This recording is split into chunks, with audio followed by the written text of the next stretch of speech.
The fall of the KGB, an unforgettable coup. On August 19, 1991, the world witnessed the collapse of one of the most formidable intelligence empires in history, the KGB. Amidst a fierce political storm, the KGB launched a daring coup that aimed to alter the fate of the crumbling Soviet Union.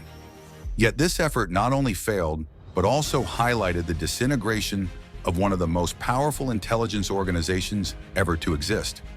The struggle of the KGB, once a symbol of power and secrecy, could not save the Soviet Empire, and the KGB transformed from a global intelligence powerhouse into a forgotten relic in the river of history.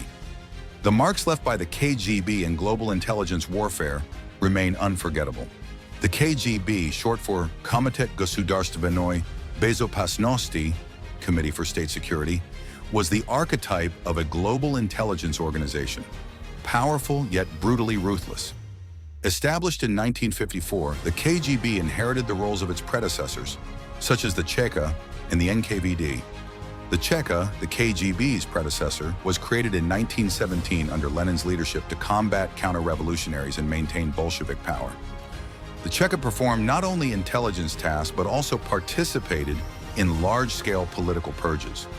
One of the most notorious cases was the execution of 22,000 individuals at Butovo. Most of these victims, including teachers, artists, and engineers, were executed without trial and buried in mass graves. This event clearly illustrated the Cheka's brutality in maintaining power. In 1922, the Cheka was renamed the All-Russian Extraordinary Commission for Combating Counter-Revolution and Sabotage, OGPU, with its authority extending across the Soviet Union. By 1931, the OGPU was integrated into the Ministry of Internal Affairs and became a crucial tool for Stalin in maintaining his dictatorship.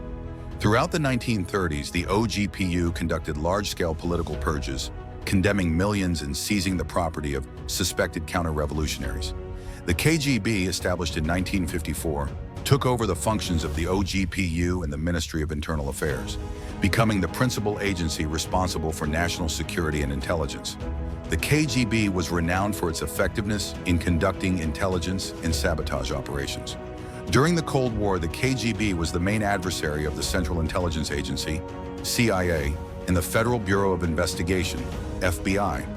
The KGB conducted numerous espionage campaigns and global political interventions, most notably the assassination of Afghan President Hafizullah Amin on December 27, 1979. Within just 20 minutes, a KGB special unit stormed the presidential palace, killing Amin and his family, demonstrating the efficiency and brutality of the organization. Throughout the Cold War, the KGB operated an extensive network of spies with over 90,000 operatives around the world, infiltrating every corner of global politics. However, the collapse of the Soviet Union in 1991 led to the dissolution of the KGB.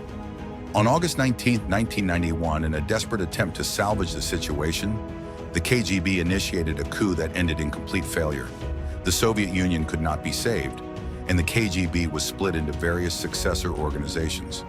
The Federal Security Service, FSB, inherited some of the KGB's functions and continued to handle national security. Vladimir Putin, a former KGB officer, led the FSB and revived the influence of the organization in Russian politics. In 2000, Putin directed the restoration of a statue of Feliks Dzerzhinsky, the founder of the KGB, as part of efforts to restore the organization's reputation and influence. Putin emphasized that the KGB was not merely a tool of internal repression, but a vital protector of national interests. However, today's intelligence operatives no longer carry the KGB's name, but perform national security tasks in a new form. The KGB, once dominant during the Soviet era and feared globally, left a deep mark on the history of intelligence. Under Putin's leadership, the KGB has been revived in a new form, no longer bearing its old name, but retaining its legacy and influence.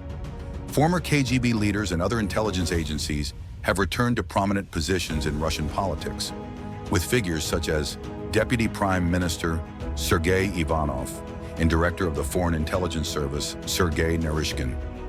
A 2004 film titled Countdown to Life and Death, which was funded by Putin, reflects the new generation of Russian spies and conveys the message that the Russian intelligence empire has returned, albeit not as the KGB. Today, Russian intelligence seems to have returned to the legacy of Lenin and Dzerzhinsky, but in a modern guise continuing to protect national interests in the contemporary world.